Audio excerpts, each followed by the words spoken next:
Hi everyone, I'm MaryAnn. I'm a visual artist and voice coach from Singapore, currently in Singapore, and welcome to another installment of my weekly vlog series, Live Your Dreams. So this is where I share what I've learned and am still learning in my journey of making some of my wildest dreams come true, pursuing my passion, and ultimately creating a worthy and meaningful purpose for myself.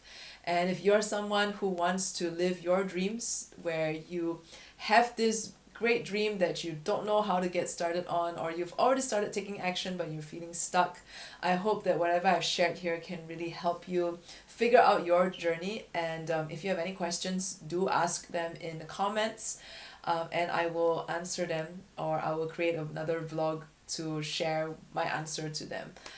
But yeah, do feel free to ask me your questions. And if you're shy, you can also directly contact me through any one of my social media links, which are in the write-ups attached to these videos. So I just came out of a 4-day personal transformation program. And I cleared some internal stuff that has been holding me back for many, many years now. And so I'm in a really chill kind of state, which doesn't exactly allow me to figure out what to talk about in this vlog series, in this vlog today. And even as I was recording my other vlog series, Find Your Voice, I also found that I was struggling with a topic to talk about. And then I decided that, you know what, all I really want to do is just chill and just be with myself now that I have cleared some, SHIT. I don't know if I'm allowed to say that without censoring it. In my in my life, that I just want to chill and just be with this newfound version of me. And so that inspired my topic for my other vlog, and so I'm just going to use that to share today about how it's so important to really take time to just be with yourself, to just chill with yourself.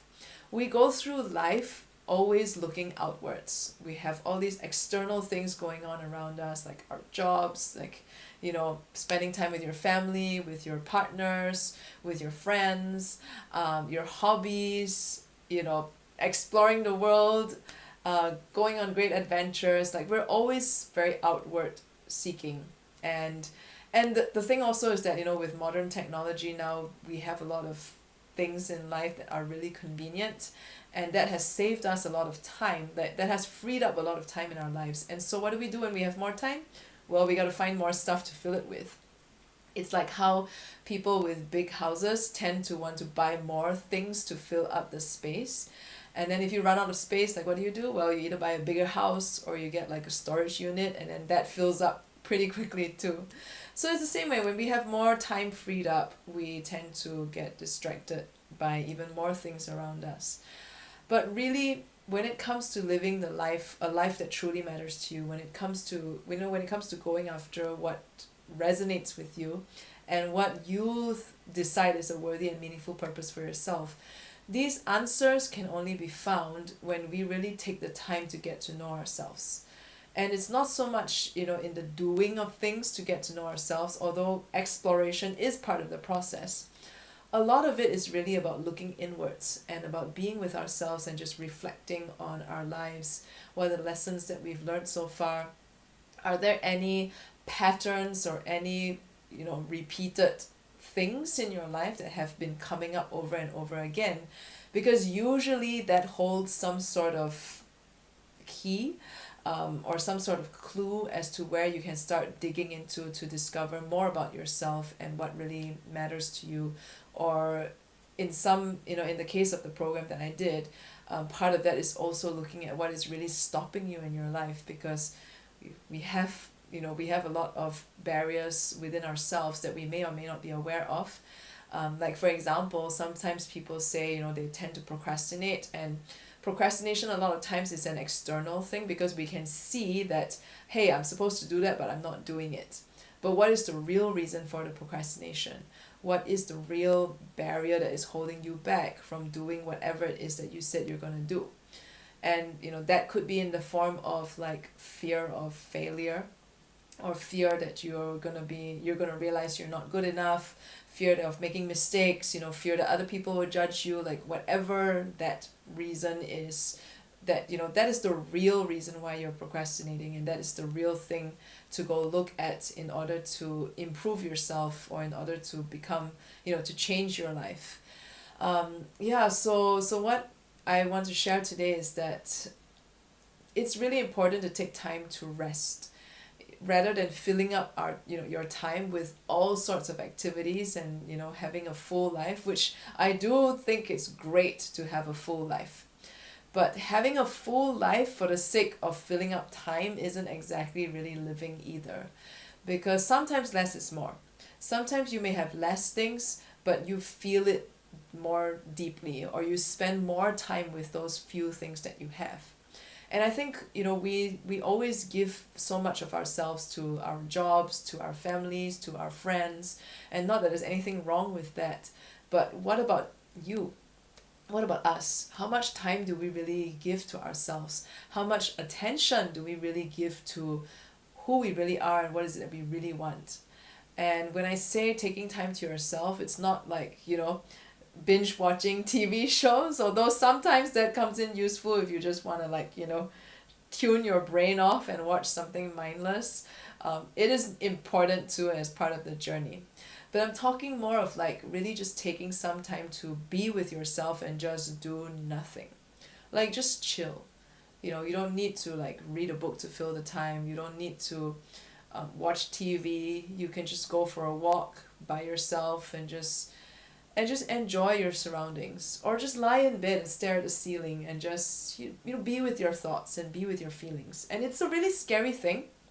This is a really scary thing, because a lot of times why we fill up our time with a lot of external ongoings and distractions is because we're not comfortable with our own thoughts, and we're not comfortable with our own feelings. We have been somehow brainwashed and conditioned to think that we're always supposed to be happy, that life is supposed to be good, that when people ask, how are you, you're always supposed to say, I'm fine, I'm great, even though that is not the reality most of the time.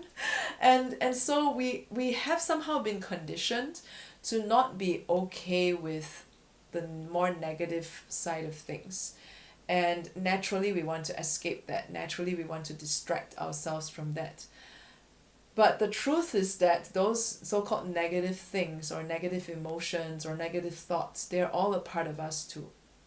And there's nothing inherently wrong or inherently bad about them, even though we have been taught to believe that.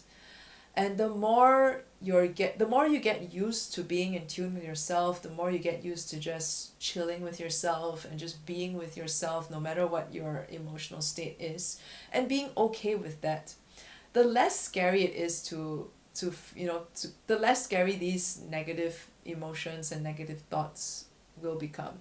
I mean, there's a difference between indulging the thoughts and, kind of letting them run and go insane and you lose control of yourself. That's one thing. It's another to just be with them and just accept them and just let them pass through you. So meditation, not so much meditation where you're like, inner peace, not that kind of meditation, but more meditation to just be present and to just let these thoughts, surface and then let them pass. That's also a great way to just be with yourself and to be with your thoughts. And inner peace, or the peace that we get from meditation and relaxation in this way, comes about because we're able to just be present to what we're feeling, and we're able to just let it pass through us without indulging in them and without, digging into them and going deeper into them. We're just being with them. So you also want to watch out for the kind of meditation where you're trying to force yourself into a state of relaxation and peace, because sometimes that is more a suppression. Like, you're pushing down all these negative things that are surfacing because they are a part of you anyway, compared to just letting them come up and then letting them go. So yeah, in this journey of going after what really matters to you, especially if you're feeling lost and feeling confused, part of the process is also to spend more time just being in tune with yourself and getting connected to what really matters to you, what really resonates with you. Pay attention to any patterns that keep repeating, because these are clues also as to where you might want to start exploring when it comes to living your best life and pursuing your dreams and discovering what is it that really matters to you, and discovering also who you really are and a more authentic side to yourself. So if you have any questions, feel free to ask them in the comments, or you can directly message me through my social media links in the write-up. And subscribe to my channel if you enjoyed this video, and I will see you next week.